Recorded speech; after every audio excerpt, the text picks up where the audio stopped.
Howdy, folks. I'm the charismatic carrot.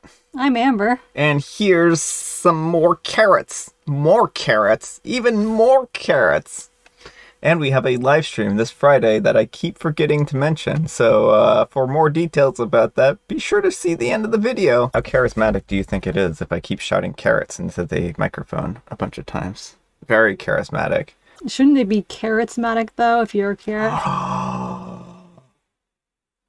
Oh, I missed that opportunity. What a golden opportunity. We'll give Amber credit for that one. Alright, folks, our first letter is titled, Am I a Jerk for Refusing to Let My Boyfriend of 2 years Move into My New Place with Me? I'm a 22-year-old female, and my boyfriend is a 26-year-old male, and I have been dating him for about 2 years now. Up until recently, we both lived at home. I was fortunate enough to buy my first place recently. With the help of my parents, my mom is a realtor.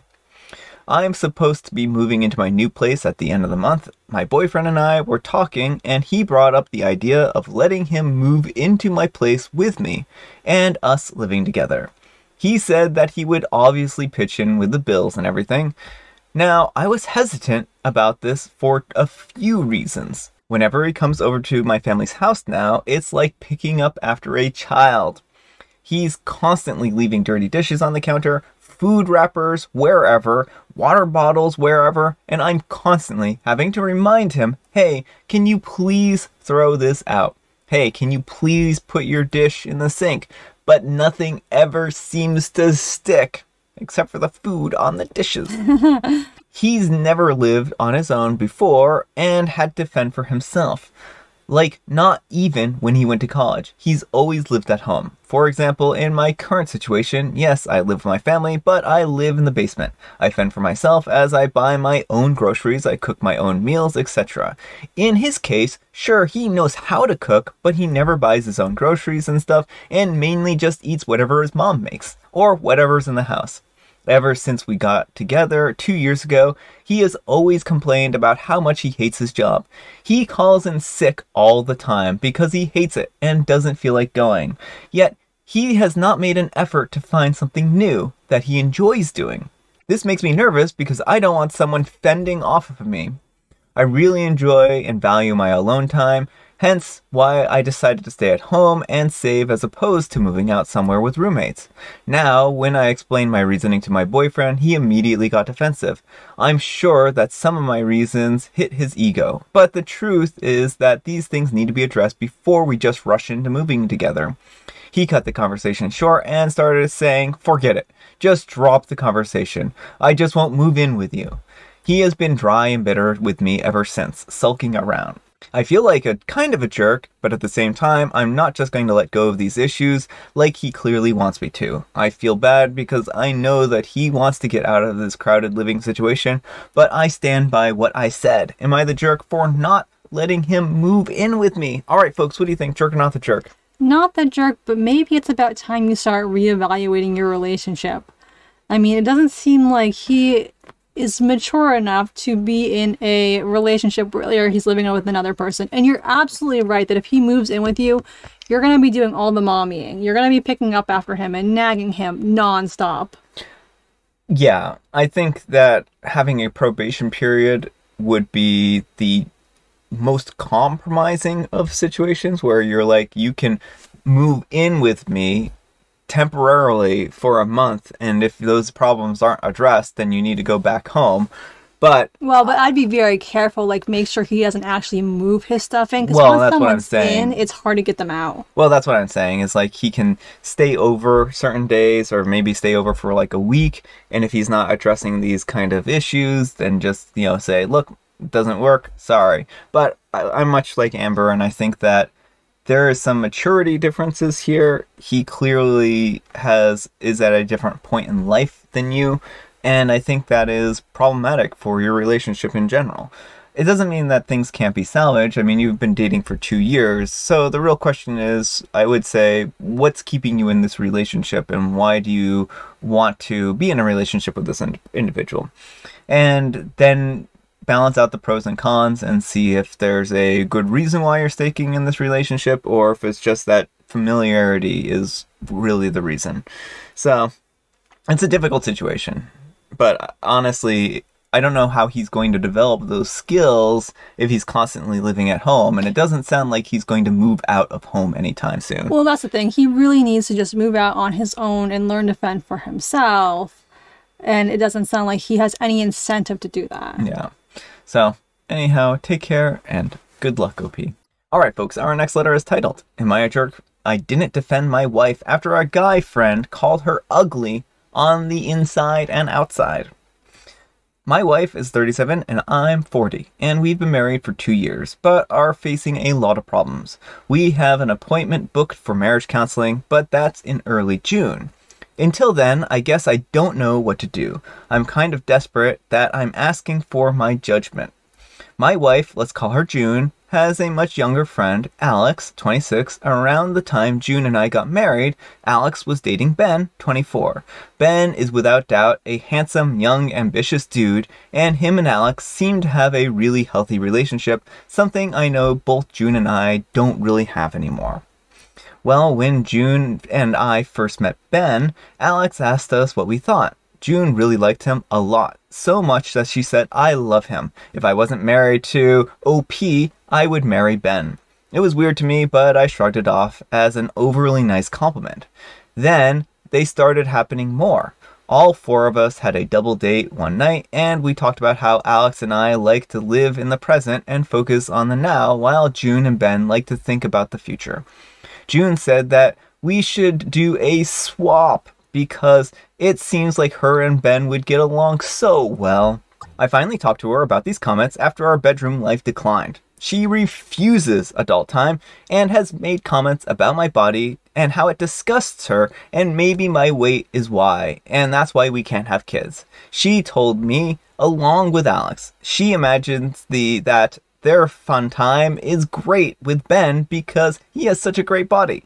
I told June that these comments were uncomfortable for everyone and I would appreciate it if she stopped, as they're impacting how I view myself, and if it's a body issue, I can work towards losing weight, but this isn't the way to do it. She said that she knows. Here is where the situation comes into play.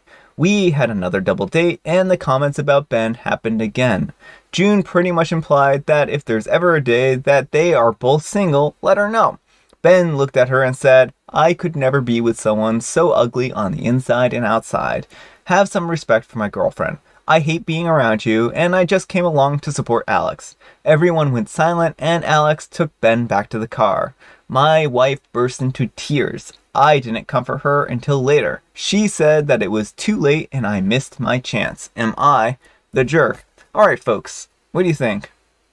Not the jerk. What your wife has been doing is creepy and it's making everyone uncomfortable.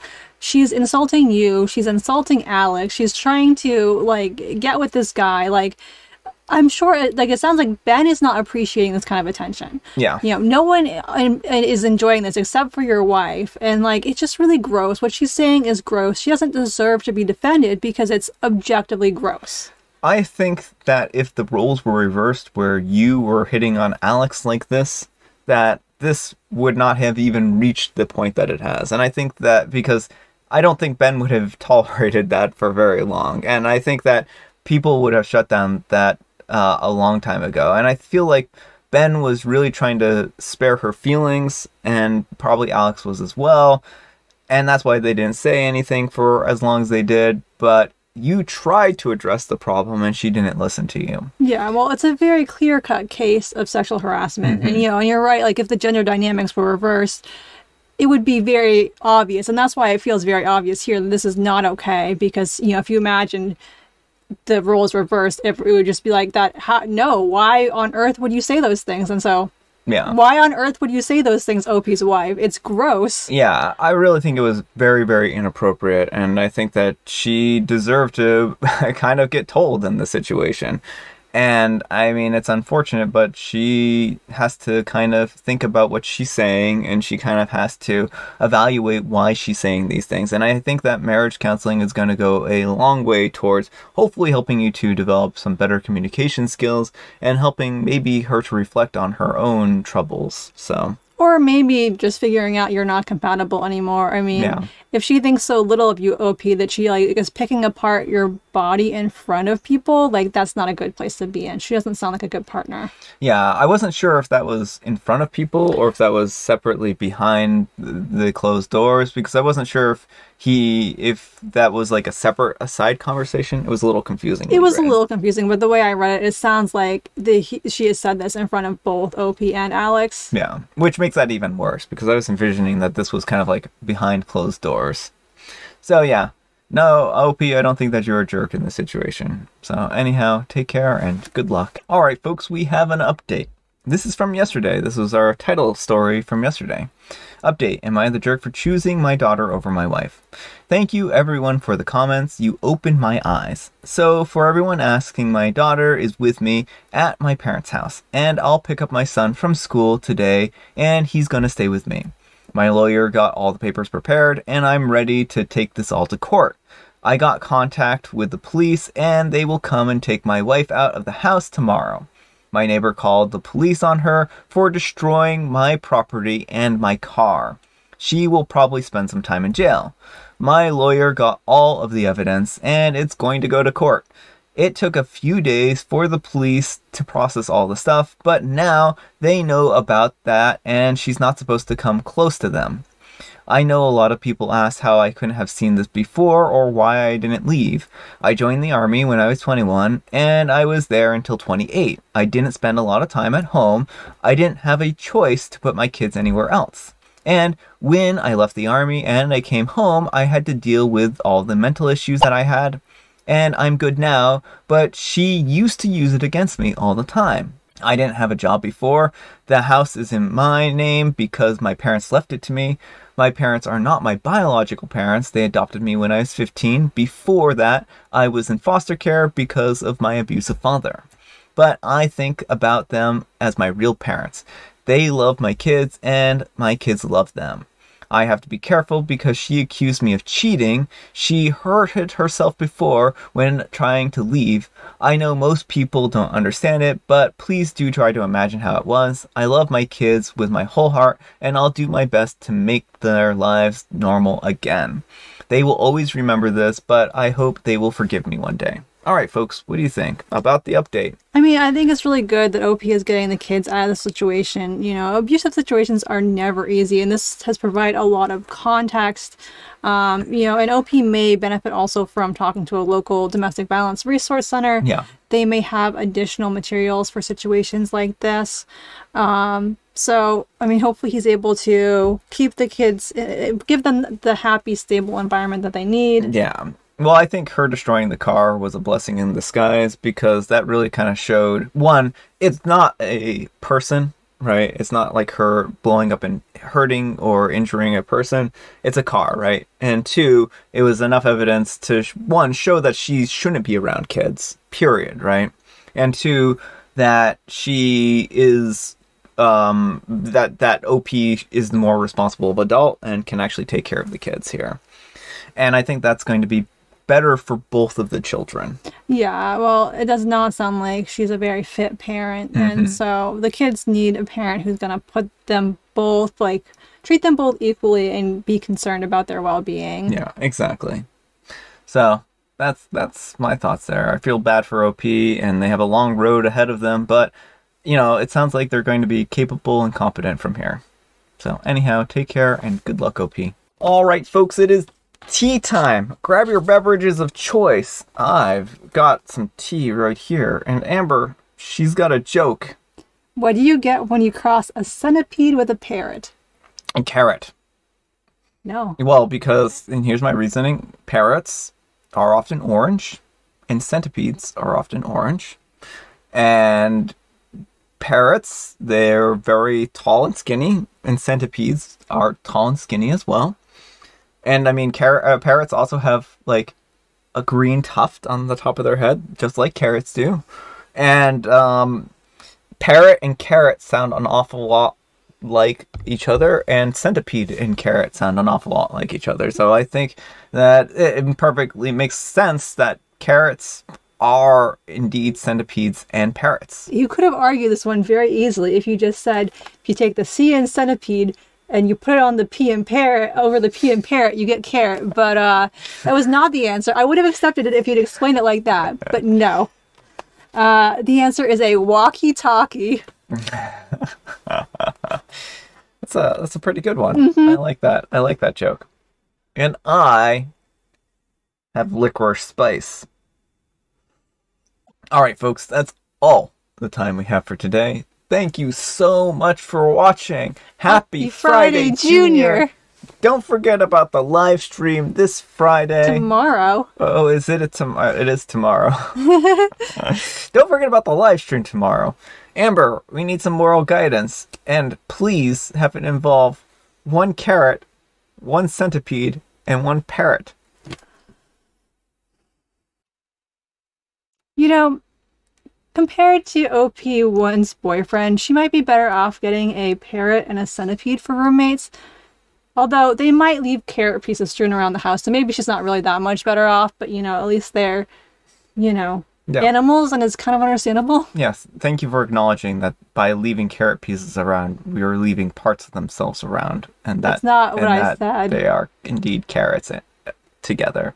Thanks so much for watching, and we will see you all tomorrow. Bye. Carrotsmatic carrot. What a good play.